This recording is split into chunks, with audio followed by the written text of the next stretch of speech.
Around the nation, TYT Nation, Jeff Waldorf here with you. Welcome to the show. It's Thursday, so we're almost done with the week.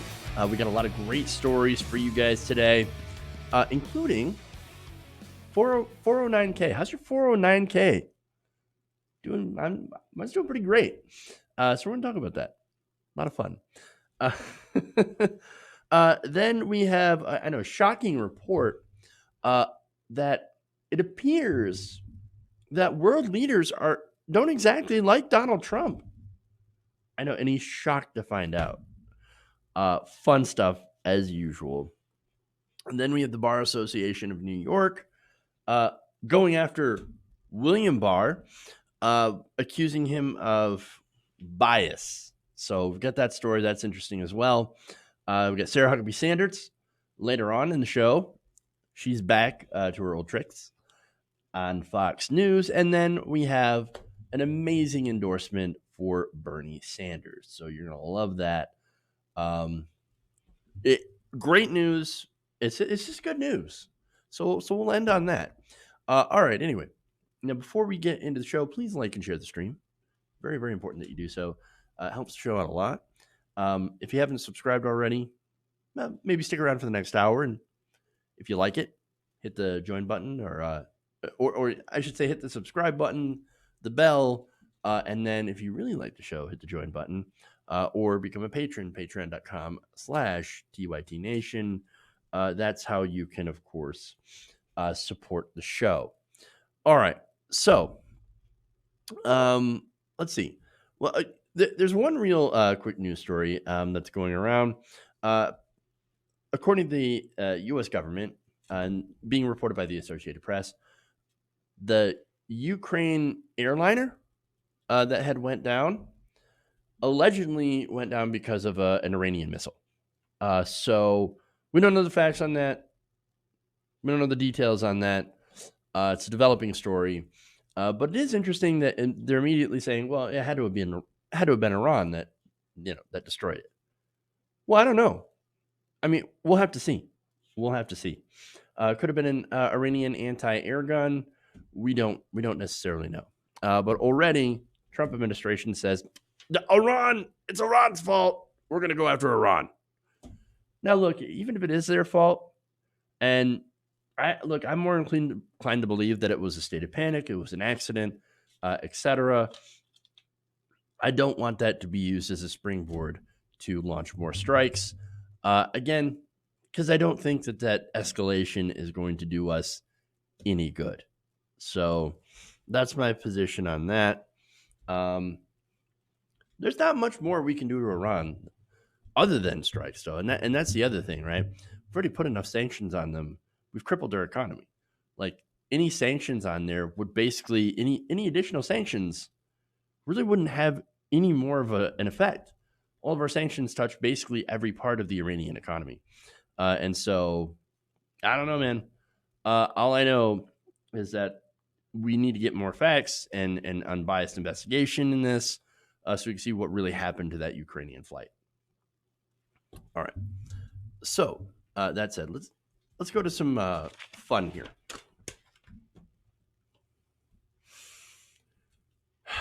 Okay.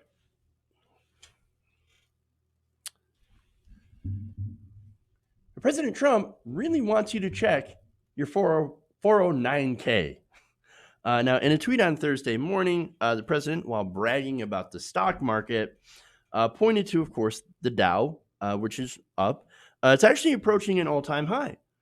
So he tweeted this out. He said, "Stock market at all-time high." Well, not quite yet. "How are your 409ks doing? 70, 80, 90% up? Only 50% up? What are you doing wrong?"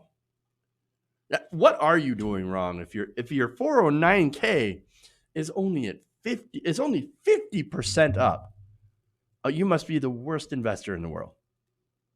It says a guy who went bankrupt running casinos.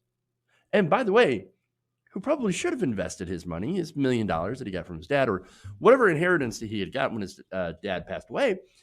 If he just put that in a CD and not invested it in anything else, in if you just put that in a CD and let it sit, he would actually be incredibly rich. Wouldn't have gone bankrupt 6 times. So anyway, now his tweet, for obvious reasons, doesn't make sense. And a lot of people latched on to the 409Ks because it turns out they don't really exist.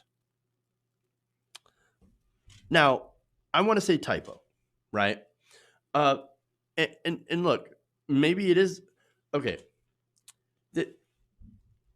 I want to say typo, but when you look at it, right?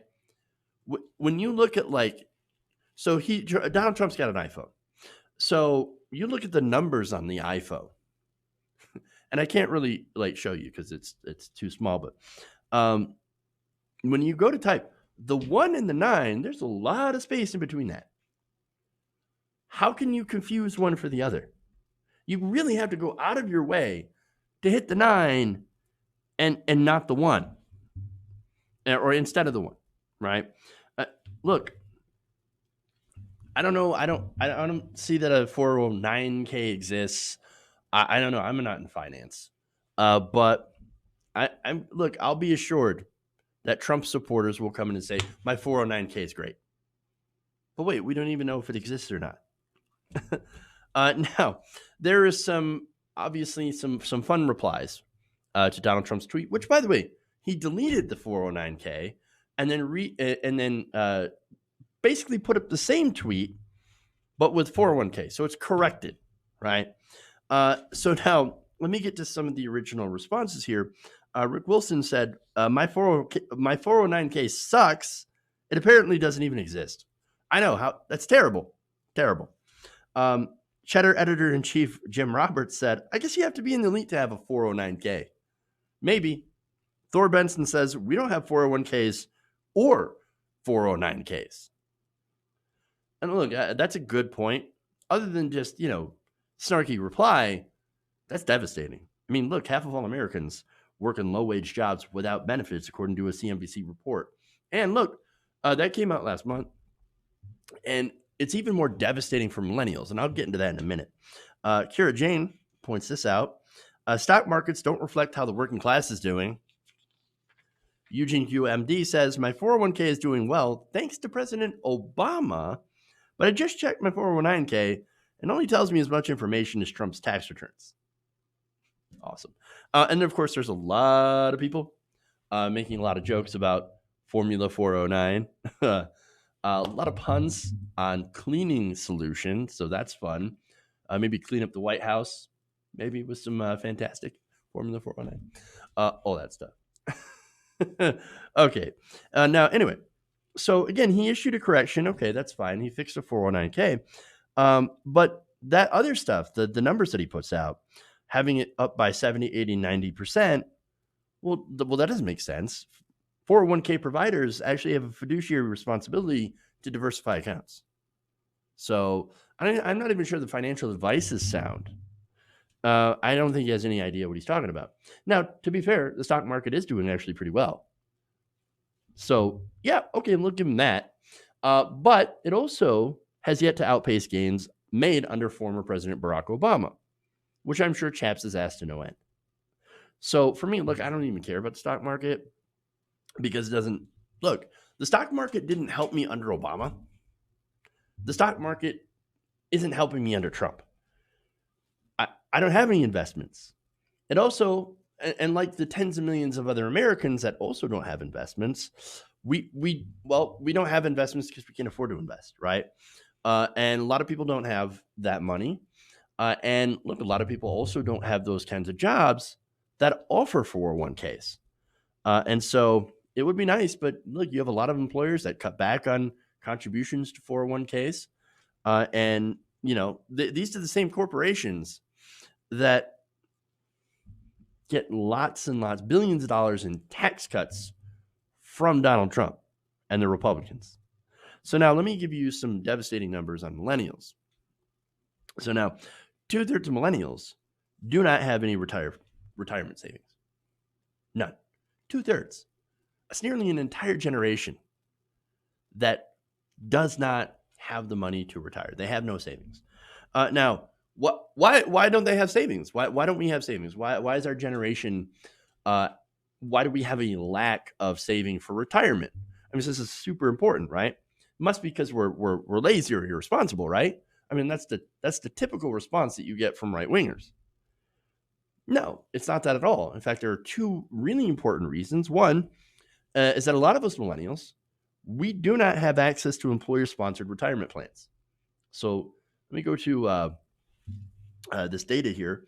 66.2% of millennials actually work for an employer that does offer this type of plan.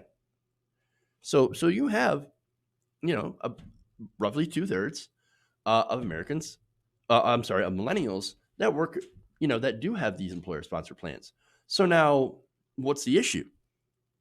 Well, only 55% of those millennials are eligible to sign up. The rest are not able to do so because they're either part-time employees or they haven't been at the company long enough.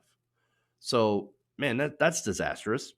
Now, conversely, when millennials have the opportunity to sign up for these plans, a full 94% of them take advantage. So when we have the ability to sign up for plans, worker sponsored, the vast majority sign up.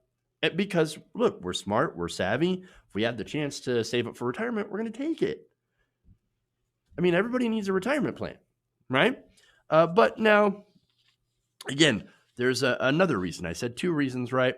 Second one, and you're not going to be shocked at all about this, is debt. A lot of consumer debt. Now, of course, you have mortgage debt, from taking out a mortgage, vehicles, of course. But the biggest factor, student loan debt. When you have all that debt, it does make it very difficult to go and save money, put it in an IRA, for example. And so, look, a lot of people, again, a lot of millennials don't have access to these employer-sponsored plans. And even if they did, they don't have a lot of money to be able to put towards it. So with all of that, including stagnant wages for working people, increased prices on basically everything, rent, food, look, it's extremely elitist to believe that working people should actually give a crap about the stock market going up, because it really doesn't affect them. And by the way, the entire point of those tweets, yes, is to brag about the stock market. I understand that because that does help Donald Trump personally. But also, the economy is one of Donald Trump's main arguments against being impeached. He says, how can you impeach a president when the stock market is so good? I mean, all my rich friends and my portfolio, I mean, they look fantastic, man. All my rich friends are saying, great job, Donald Trump. Yes, our portfolios are doing amazing. We're making so much money. And he thinks, well, how could anyone ever consider impeaching me when I've got all this, when I'm making all this money and my friends are making all this money? Well, it's because he doesn't understand what it's like to be a working class person. Doesn't understand what it's like to not have that money to be able to save for retirement, which unfortunately, most Americans, a lot of Americans, are unable to do so. So, all right. Moving on here.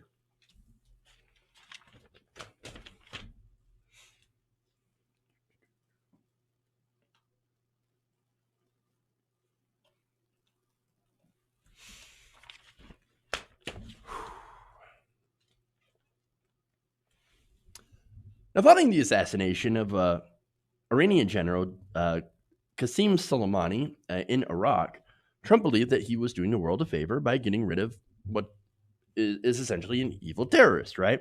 So now Soleimani did some terrible things, and he's got a very he's a mixed person, right?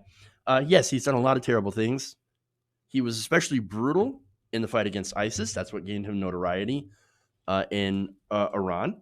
But at the same time, he did brutal attacks against the Americans in Iraq as well as the international coalition in Iraq. And so, yes, he's done terrible things, but he also did go to fight ISIS, right? So Now, not only that, but Soleimani, throughout some of his proxies, have look, they're credited with the deaths of coalition troops in Iraq. And so now Trump, after killing him, after ordering the strike, is now wondering, wait, well, I killed this guy who killed our troops and international troops. Why am I not getting praise from the international community? Well, there's a few reasons, right? So now, for one, uh, basically, this was an unnecessary escalation, right? So the world looked at this and they're like, what are you doing? You're going to escalate a war with Iran. You just assassinated their number two guy inside of Iraq.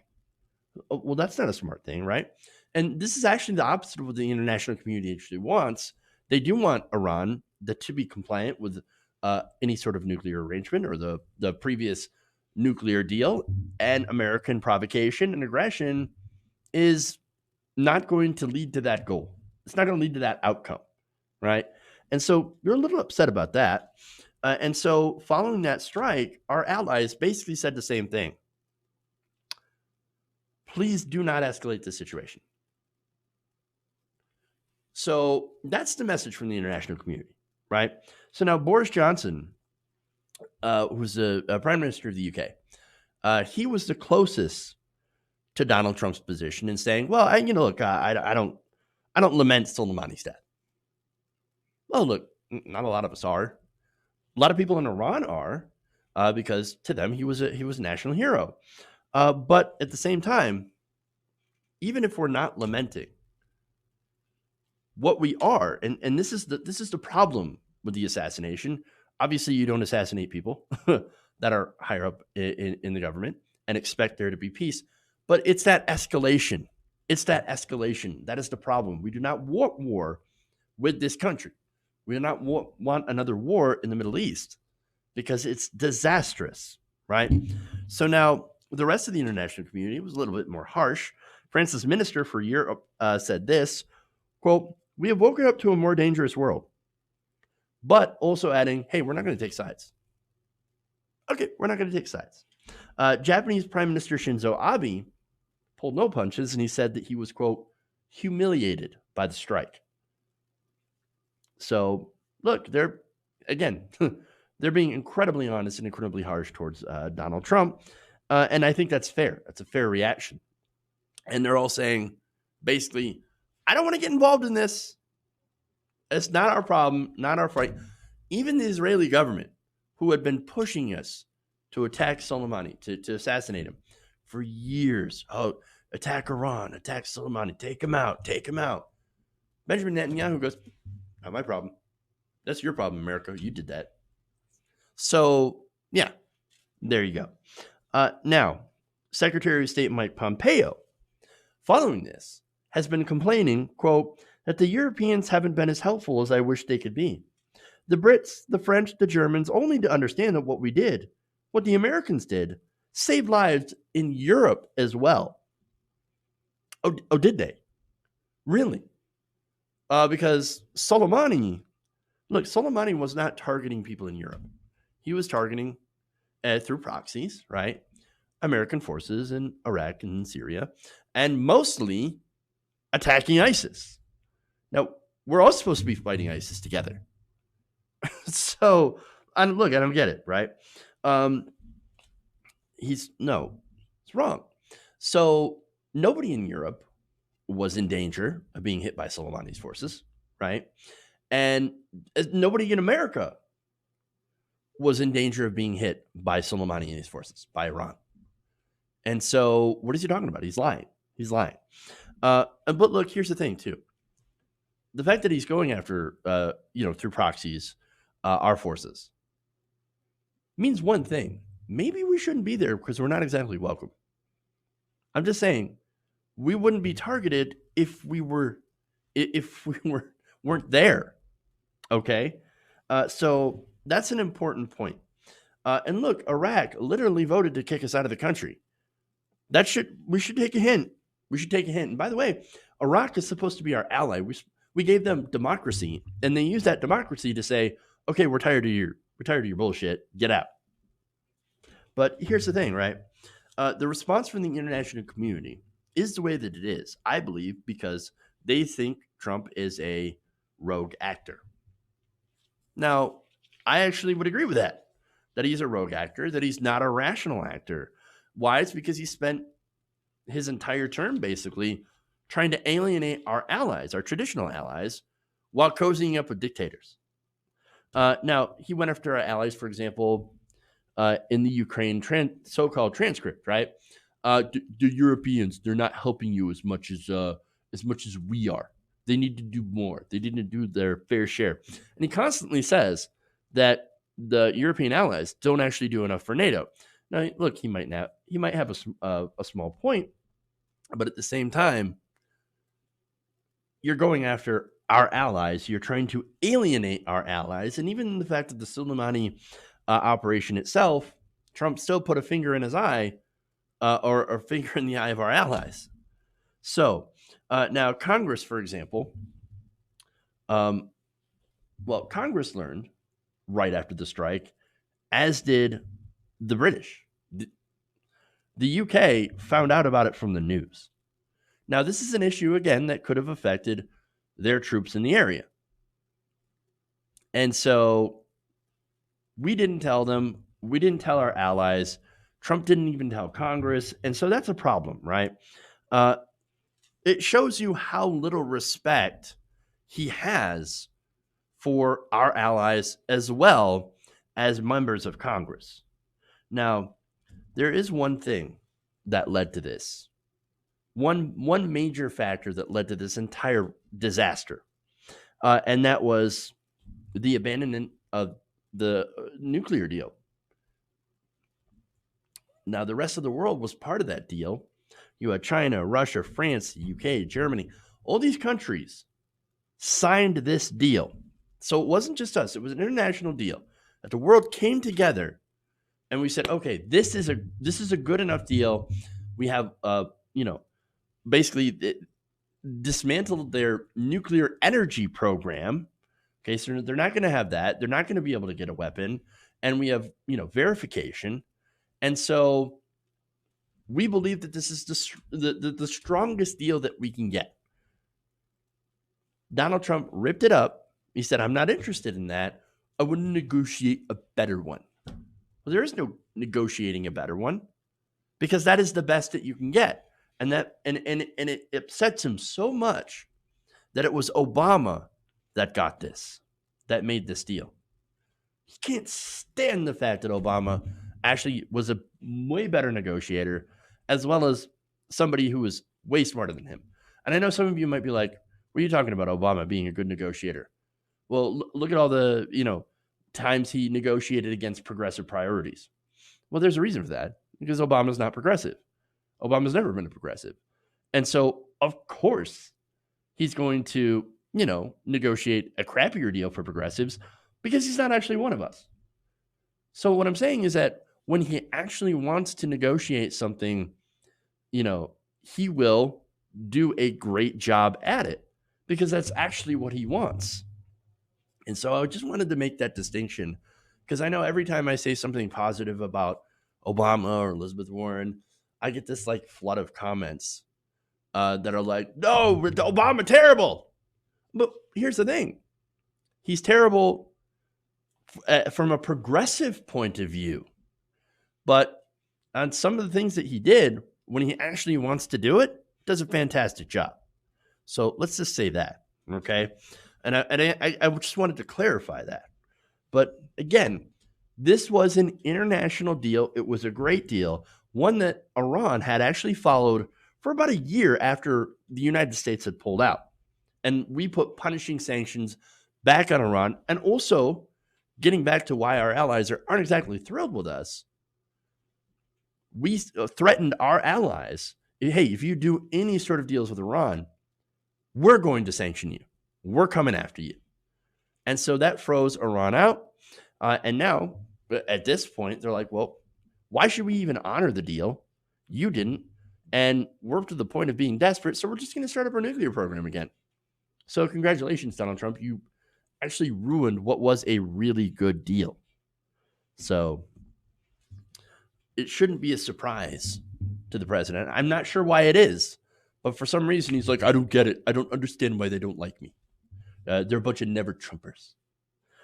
But look, after doing all that, yes, our allies weren't exactly thrilled to see us go half-cocked into Iran and do high-level assassinations. Again, who would have known? It's just a great example of how little Donald Trump thinks of, and just thinks, right? And thinks about the consequences of his actions. Not a rational actor. All right. Moving on here.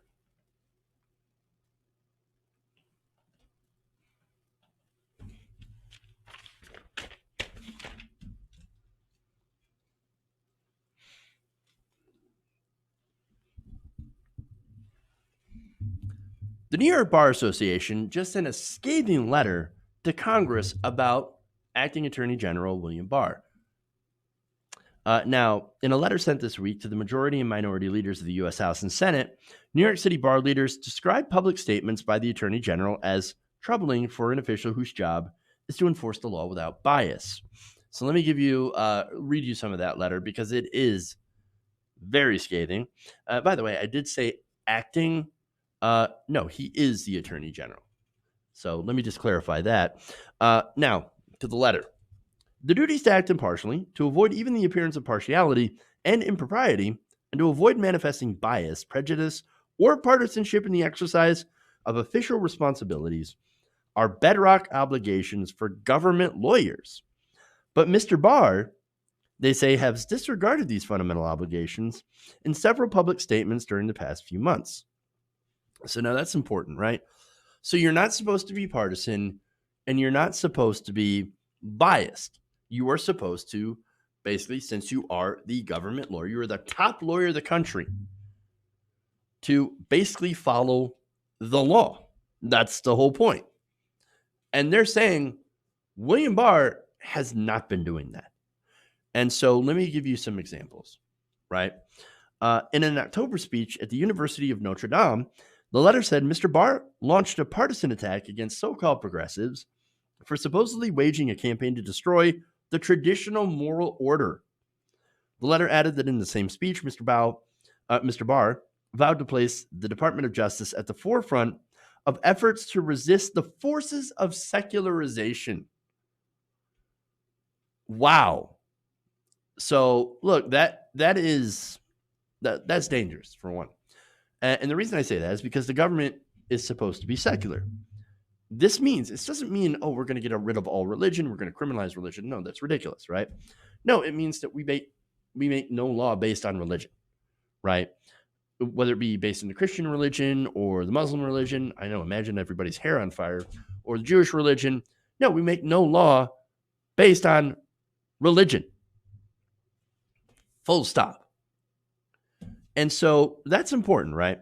Now, the Constitution guarantees that we can have a free practice of religion, right? It just also says that you cannot use it to legislate other people because not everyone follows your religion. Well, that makes sense, right? And the idea behind this is it's very fundamental to freedom and equality because we have past experience of, people of a certain religion gaining power in the government and using that, power in a theocracy. And what would happen is that members of that religion would oppress members of other religions. And again, we've seen it all through history. We see it even now in theocracies, like, for example, Iran. And so, as well as the Philippines, which is Christianity. And so that causes a lot of problems. Nigeria, also majority Christian. And there are a lot of, for example, laws against gay people. And so that's what happens when you have a fundamentalist theocracy. So the founders said, well, we're going to avoid that by, yes, guaranteeing the free exercise of religion. Doesn't matter if you're Buddhist, doesn't matter if you're Hindu, doesn't matter if you're Jewish, Muslim, or Christian, or whatever the 50 different denominations of Christianity you are. Everybody gets treated the same in America. That is the bedrock of democracy, and it's the bedrock of a free and equal society. And here's William Barr saying, oh, no, we're not interested in that. We're not interested at all in being secular. And we're going to crack down on the efforts to maintain secularism. That's ridiculous, man. And look, the founding fathers, and this is one of the best things that they did, right, is guarantee that right of religion and the right to not be religious or the right to do whatever and to keep church and state separate. Secularism is literally an American value that stretches all the way back to the founding of this nation. To be against that is to be against one of the fundamental ideas of America. And so that shows you kind of what I think about William Barr. So there's more. Another example here. At a gathering of police officials in New Orleans in December, Barr had criticized district attorneys from large cities who, quote, style themselves as social justice reformers who spend their time undercutting the police, letting criminals off the hook, and refusing to enforce the law. Well, look, I guess this kind of makes a little bit more sense considering that William Barr is a lawyer. But here's the thing. Social justice, right? So he's against the idea of social justice reform. You know, one of the words in there is justice. So let me give you an example of one of the people he seems to be against, and that would be Philly DA Larry Krasner. Krasner, one of those reformers. And the whole point of Krasner is to stop needlessly arresting and incarcerating people for ridiculous things, for things like possession. Now, that's a federal crime still, right? Because there is a federal ban on marijuana that is still a Schedule I drug, even if it is legal in many different states. So the federal government still looks at it and says, oh, no, it's worse than heroin. It has no redeeming medical value whatsoever and is incredibly dangerous, right? So, but here's the thing. At the federal level, it shouldn't be a crime. That's wrong. That's wrong. And look, there are unjust laws, and by the way, laws that are technically on the books that nobody enforces or follows. And so it's kind of a ridiculous point, right? Oh, they refuse to enforce the law. Okay, well, you want to talk about undercutting law enforcement, right? And not following the law. Well, remember the Mueller report? Remember the Mueller report that William Barr had completely misrepresented, left out the 10 different counts of obstruction, and then refused to hold the president accountable and said, well, hey, that's my reading. That's my reading of the situation. No, talk about letting criminals off the hook. The whole reason William Barr got that job is because he would let Donald Trump off the hook. He literally wrote an essay saying the president is above the law. Donald Trump looked at that and was like, yes, that's my guy. Get out of here, Jeff Sessions. You suck. Recuse yourself from the Russia investigation. You suck. Get out of here. William Barr, get in here. You will protect me at all costs. That's exactly what I was looking for. That's who William Barr is. Now, related to some of those things, the Bar Association also called on Barr to recuse himself from any Justice Department matters involving the Trump administration's policies toward Ukraine.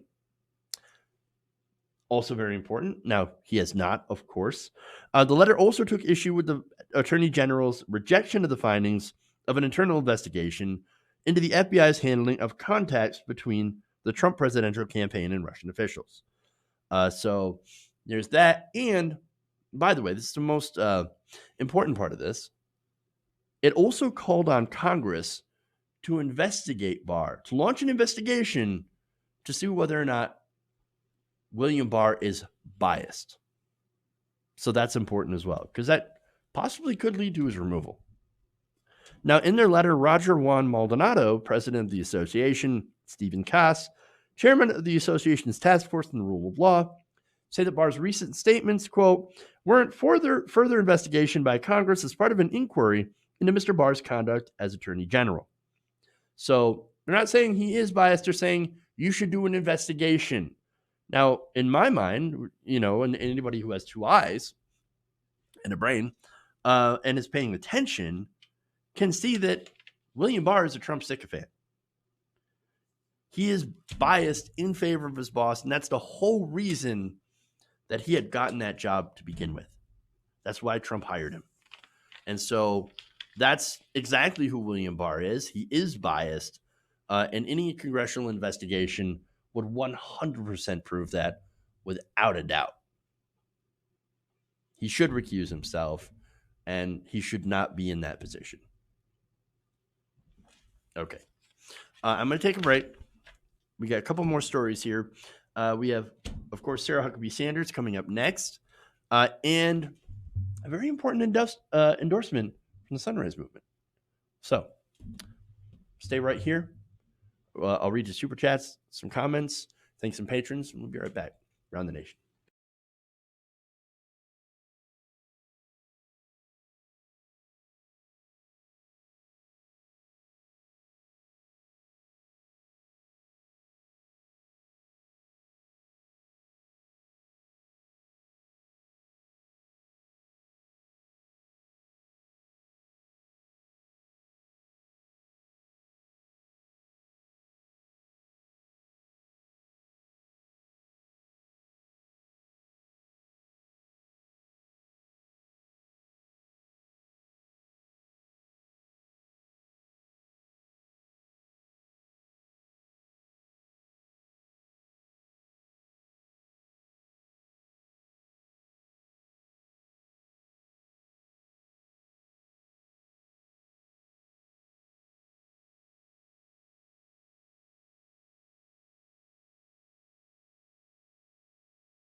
Mike Pence.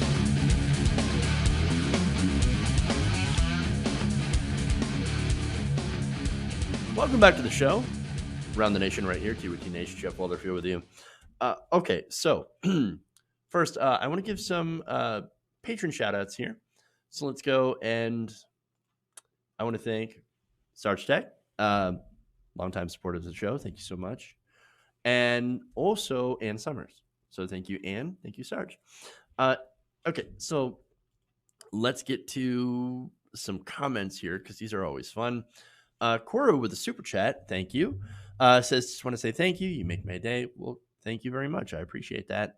That is very, very kind of you to say. So I do appreciate that very, very much. Yeah, you guys are amazing. Okay, so funny one here from Aaron Pimentel. Says, Jeff, I just checked my 409k. It's completely empty.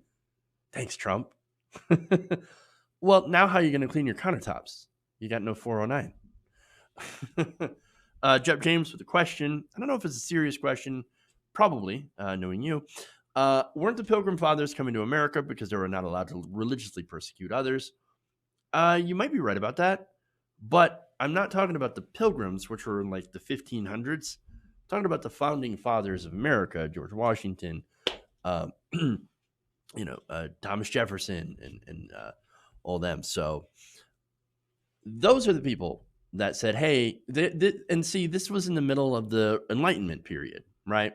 The 1700s, late 1700s, where a lot of people were, yes, even religious, but it was a new kind of religion that was like, hey, let's embrace more secular ideas. And so a lot of that influenced the Constitution. And that's why we have this separation of church and state. I think it was Jefferson that had said that. Also, what was it? I'll be really embarrassed if I get this wrong because I do know this. One of the founding fathers had a Bible. I think it was the Jefferson Bible, where he just tore out all the nonsense, there was a lot in the Bible, and just stuck with the lessons of hey, treat people good, help the poor, help the needy, etc. And so you tear out all the miracles, and there's actually a lot of decent stuff that's left. And so, anyway, there's that, and I do hope I got that right. I'm really tired today. I've not been able to sleep very well over the past few days, so my memories is not good today. Anyway, so let's see. One more comment here. I don't know if this is a serious question, but it's a good question. Bernie the Bernie bro, I wonder who he supports. Says, when will Cenk let you out of the TYT closet? I think you're ready for 6 p.m. Number one, I really appreciate the compliment because that is very complimentary. I'm amused at the idea that there is a TYT closet. Get in there. You're not ready for 6 p.m. Get in there. No, look, in reality, the issue is distance. I live in Michigan. TYT's in LA. So you've seen Kyle Kalinske on the show plenty of times on the main show. That's because he literally travels from New York to LA, which is actually a longer trip than me. My issue is money. I mean, my issue is everybody's issue. Ain't got enough cash. So I don't have enough money to go and charter a flight. It's like $500 for a round trip ticket on, the cheapest airlines. And then you've got your hotel, and you've got food, and you get transportation, and all that. And so that's a huge block for me, especially now with all the demonetization, because I had made plans for several trips before. Okay, I'm going to be able to take a trip. Oh, and then something happens. Wife's car breaks down, or, we got to replace, a vacuum or something. Just something ridiculous pops up. Got to replace a broken window, and there goes that money for the trip, right? And so that's like the biggest problem, getting there. If I get there, I actually go to LA and spend some time there. And obviously, you got to talk to the executive producer, that's Arena, and actually make some inroads there. Then they'll consider based on what's going on, maybe bringing you on the show.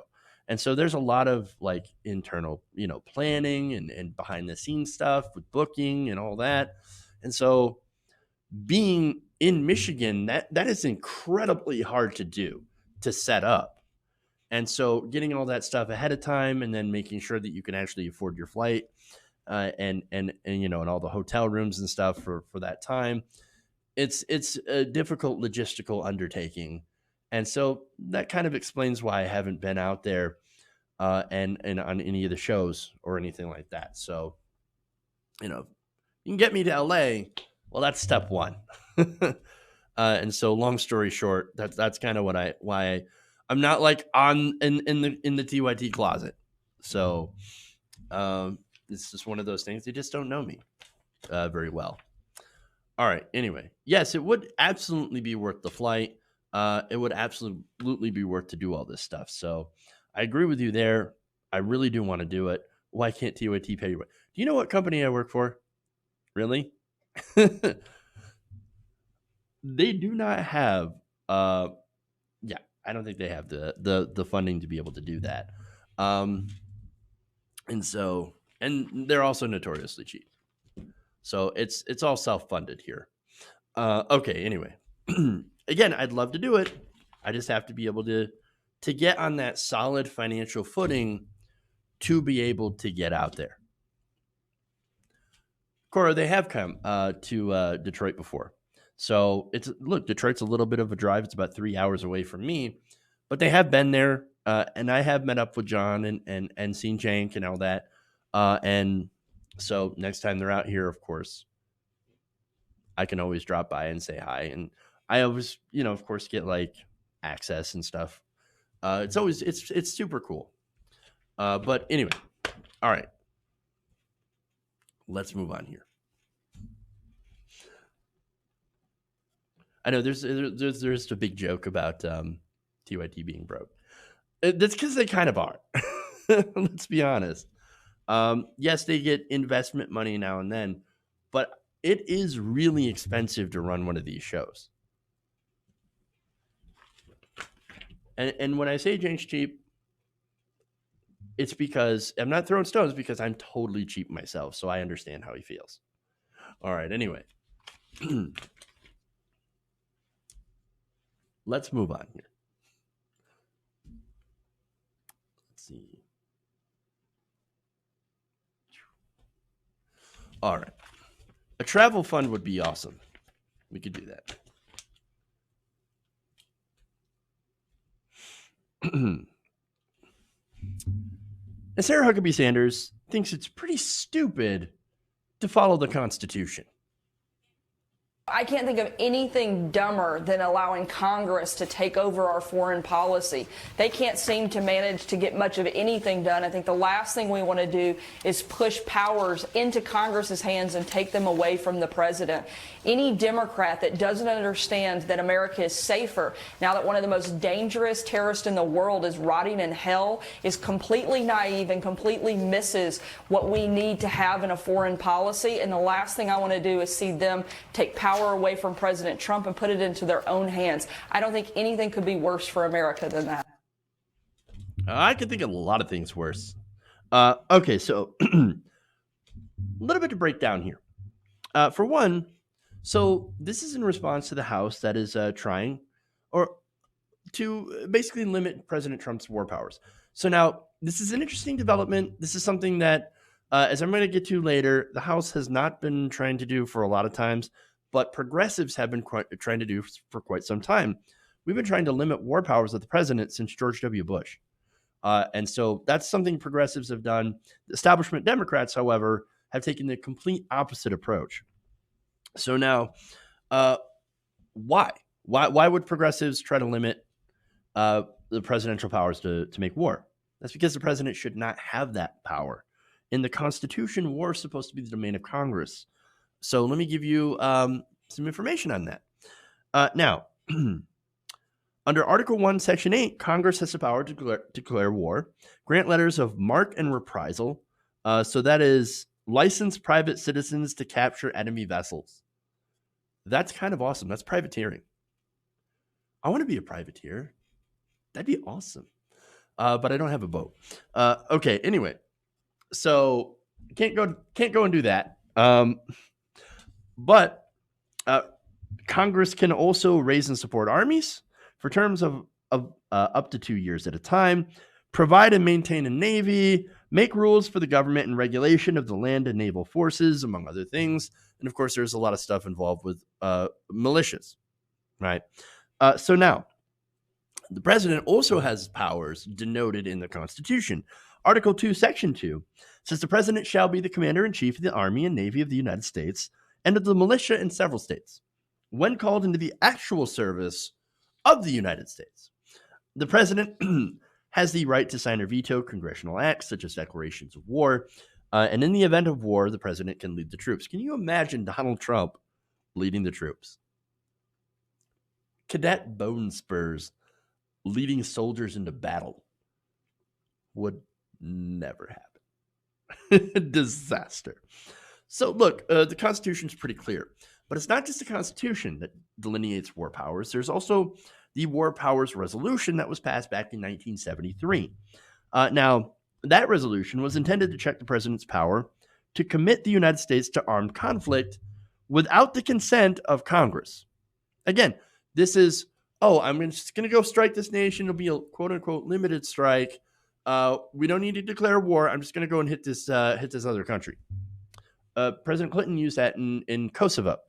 And so that's an idea, like the War Powers Act, resolution, is basically the idea that, hey, without a formal declaration of war, there's only so much you can do. There's only so long you can stay. For example, the resolution requires the president to notify Congress within 48 hours of committing armed forces to military action and forbids armed forces from remaining for more than 60 days, with a further 30-day withdrawal period without a congressional authorization for use of military force or declaration of war by the United States. So now that assassination, that drone strike of Qasem Soleimani in Iraq, it's only technically legal because there is an authorization of use of military force in Iraq that was granted originally by Congress to George W. Bush and then continued to be passed during the presidency of Barack Obama, and also passed, by the way, with Democrats' help, for Donald Trump. So Donald Trump was within legal grounds to be able to use that strike. So now the War Powers Resolution that's in the House right now, that basically sets to remove that, to say, no, you can't do that. You can't have this authorization of military force. You can't do these strikes anymore. And that's, of course, one of the amendments from Ro Khanna. So now, by the way, the War Powers Resolution, as I mentioned before, it's already on the books, right? So it's nothing new. And all they're doing is reaffirming Congress's power as a check on the president. It's 100% constitutional. And in fact, what many presidents, including Obama and Clinton, have been doing in war has kind of violated that, unless, of course, there's the authorization of military force. So, shockingly, Sarah Huckabee Sanders is absolutely wrong. I know, right? Big shocker. But here's the problem. Her interpretation is pretty dangerous. She wants to give the president, no matter who it is. I mean, okay, that's not fair. Because she specifically said, I just want to give Trump this power. The ability to launch strikes and go to war without Congress. We want to prevent any limit on Donald Trump's power. I mean, that is super dangerous. That is basically making the president the king, and already the executive branch has too much power. So now what's funny enough, if you go back to when Obama was president, right, and when he was doing this stuff, and progressives were speaking out about that, were conservatives saying, oh, no, let's go and give the president more power.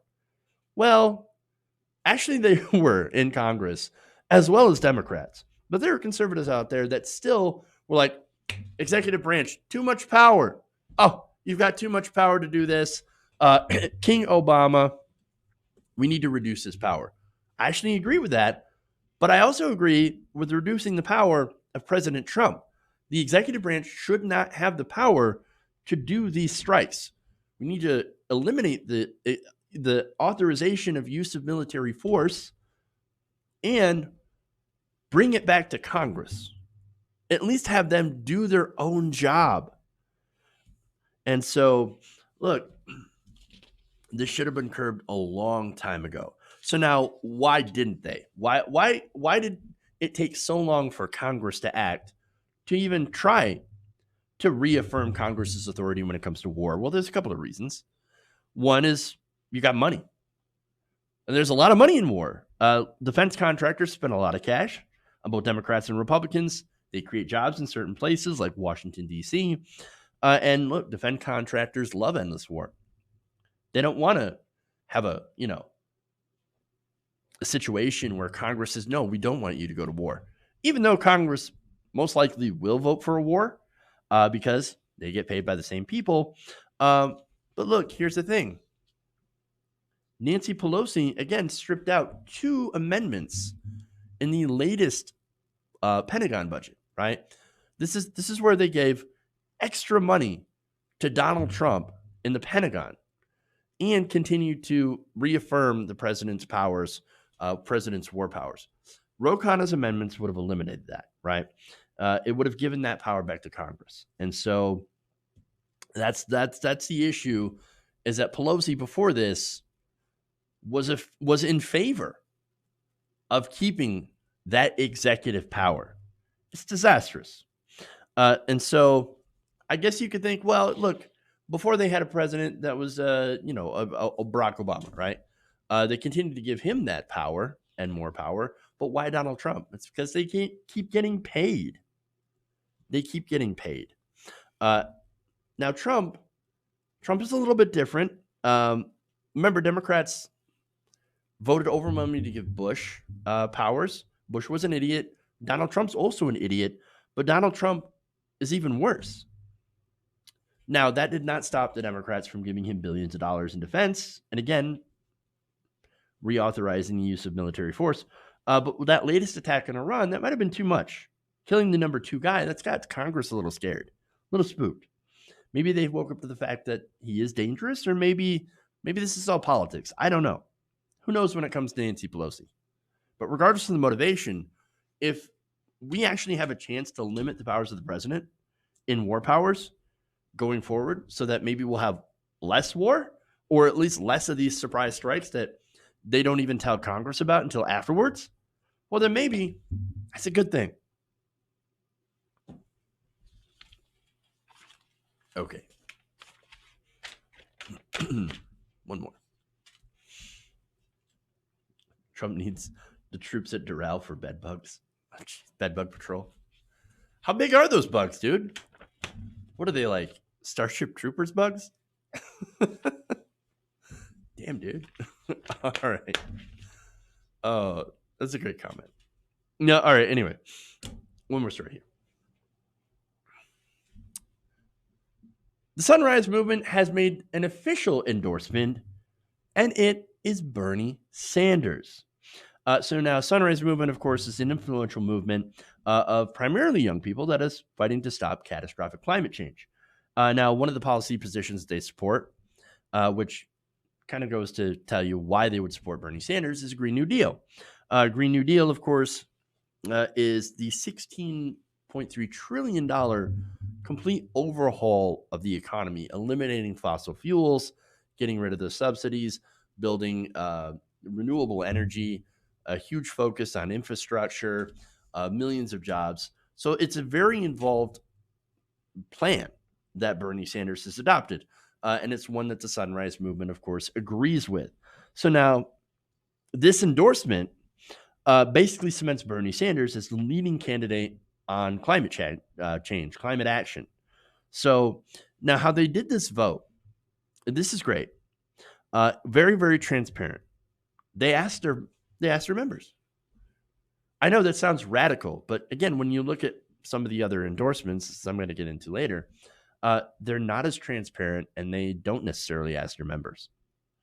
Now, after 6 weeks of deliberation among their membership, here's what the results were. The Sunrise Movement voted for Bernie Sanders by 76%. 76% of the movement. That's amazing. Now, uh, who are the other people that were notable? Well, about 17% actually favored Elizabeth Warren. So 17%. Where do the other people rank? Oh, you're going to love this. Turns out that the third highest was no preference with 1.8%. Wow. All right. Who's in fourth? Pete Buttigieg at 1.16%.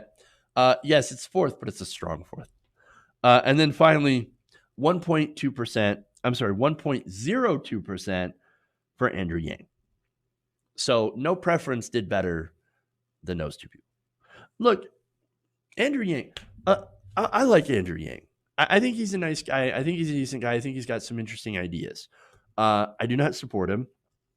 And I think his climate plan is terrible. Basically, it's like, run for the hills, guys. It's going to get bad. Okay, well, that's not exactly the best plan. I mean, yes, maybe eventually we will have to run to the hills, especially if we don't do anything. But maybe we can try to work on that before we have to run screaming. I'm just saying. But again, I think he's got interesting ideas. I think there's some interesting conversations to be had for some of this policy. UBI, look, man, 1K a month, bro, is pretty nice. But if you are, and this is Yang's plan, if you're going to eliminate all of their welfare and replace it with a UBI, well, that's not good at all. That's not going to do anything to help people. So that's an issue. But anyway, going to climate change, nobody even comes close to Bernie Sanders, not Elizabeth Warren. So now, let me give you a statement here from Varshini Prakash and political director Evan Weber. This is Sunrise Movement's executive director and political director, respectively. Quote, we know that no matter who the next president is, we will need to turn millions of people into the streets and disrupt business as usual in order to win a Green New Deal. But our movement has spoken clearly, and as you can see, they have chosen Bernie Sanders. Now, this movement is great. I've met a lot of young activists from them. I've talked to them. They're energetic, they're organized, they're passionate, they're committed. And so I think they're a perfect fit for the Sanders campaign. Sanders has the most ambitious plan.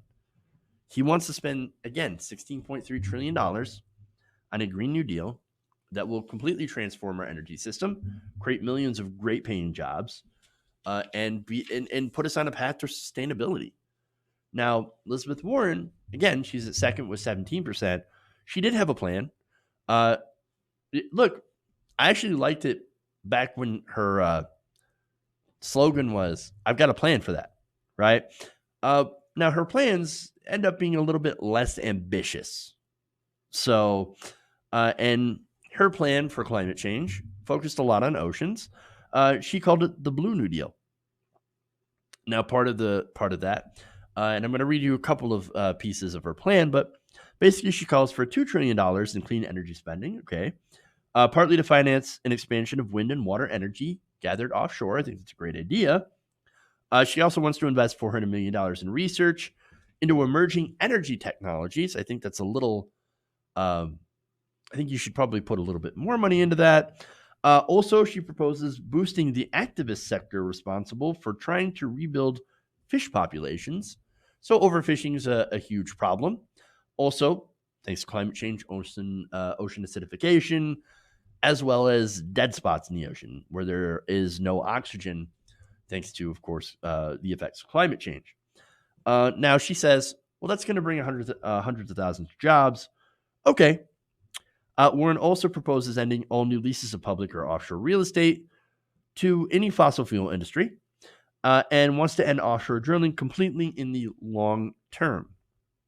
So all those things are good. The timetable bothers me. So not good.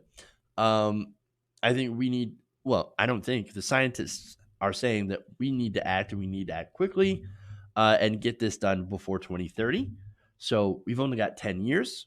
We're on the clock. We do not have time for incrementalism.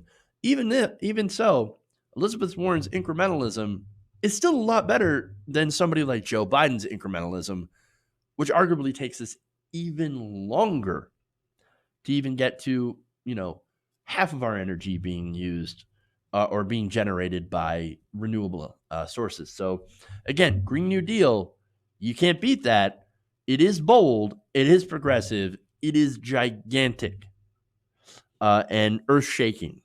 So now this poll, like I said, I'm going to do a comparison between the transparency of this poll, as you can see, their membership voting, and the Working Families poll. Now, Working Families Party endorsed Elizabeth Warren. A lot of people were saying, well, wait, where's your numbers? We're not going to give you the numbers. The Sunrise Movement says, here's your numbers. Here you go. Have at it. We're completely 100% transparent. This is how we came to this conclusion. This is who, and this is what the conclusion is. Overwhelmingly for Bernie Sanders. And so, look, this is a problem with some of these organizations and their endorsements, right? For example, unions. Bernie Sanders is by far the best union president that we could ever have, right? Why are some of the unions still going for Joe Biden? And even some for Elizabeth Warren, but mostly Joe Biden.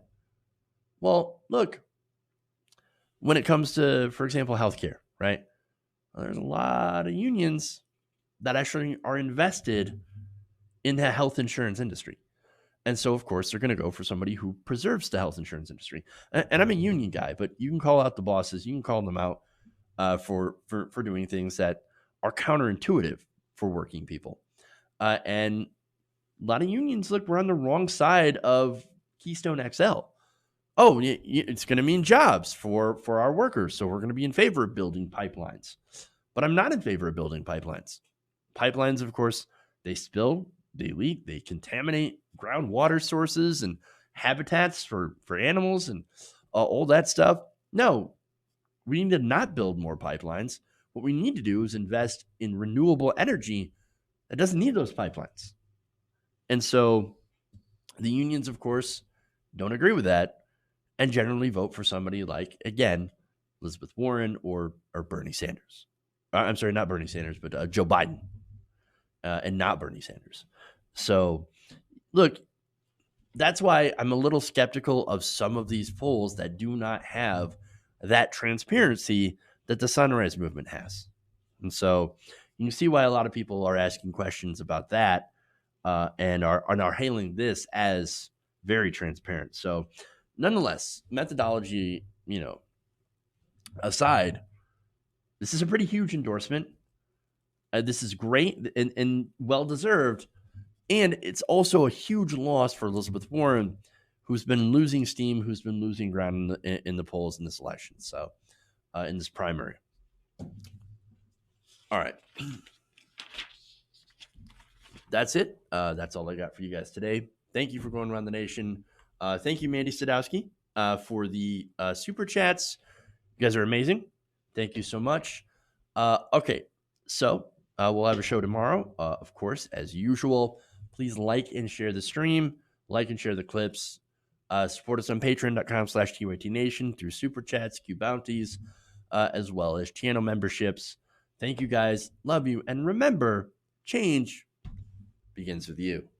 Good night, nation. We'll see you guys tomorrow.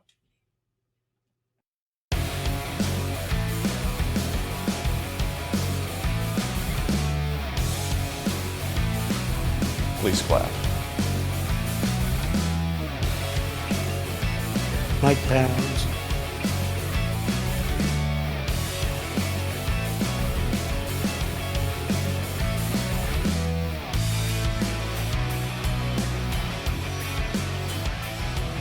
They're kicking me out the door. They're kicking me out the door.